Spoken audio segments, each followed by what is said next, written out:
सदर रजब तैयब उर्दुगान ने कहा है कि उनकी हुकूमत अगले माह होने वाले इंतखाबात में अमेरिका को सबक सिखाएगी। उनका कहना था कि इंतखाबात से कबल अपोजिशन रहनुमा से मुलाकात करने पर अमेरिकी सफीर को शर्म आनी चाहिए। आप एक सफीर हैं।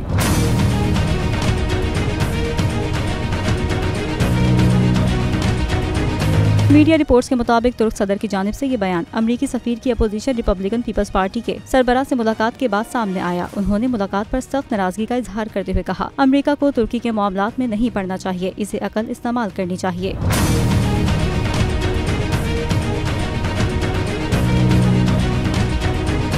रजब तैयब उर्दुगान का कहना था, अमरीकी सफीर का तुर्की में राब्ता सिर्फ सदर से होना चाहिए। उन्होंने अमरीकी सफीर को मुखातिब करते हुए कहा, हमारे दरवाजे अब मुकालमे के लिए बंद हो गए हैं। आप मुझसे अब नहीं मिल सकते। क्यों नहीं मिल सकते, ये आपको मालूम हो जाएगा। एक सफीर के फराइज क्या होते हैं और वो कैसे काम करता है, ये आप जान जाएंगे। तो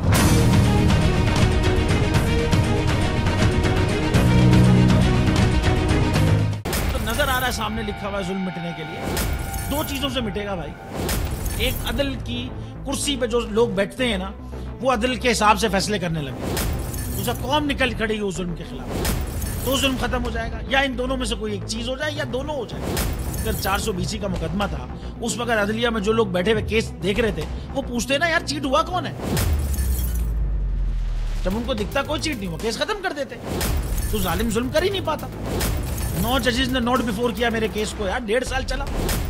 शख्सी जमानत का केस, सेम केस इस्लामाबाद में कर दिया। एक ही इल्जाम पे 2 केस हो नहीं सकते भाई। मतलब 60 दिन का वक्त होता है। 102 दिन के बाद मैं जीत गया, केस बरी हो गया। 102 दिन के बाद अपील फाइल की, एक्सेप्ट कर ली। नहीं करते ना एक्सेप्ट, खत्म हो जाता ना जुल्म यार। भरी अदालत में मुझे बरी कर दिया, फिर पता नहीं क्या हुआ, 2.5 घंटे बाद का नोट बिफोर। मैं नहीं सुनता ये केस, खड़े रहते अपने फैसले, मिट जाता जुल्म। अल्लाह ताला ने बिठाया इन कुर्सियों पे इनको यार, ये अल्लाह ताला की तरफ से फैसले कर रहे हैं। तो या तो ये फैसले आएंगे, जुल्म मिट जाएगा, या कौम खड़ी हो जाएगी जुल्म के खिलाफ।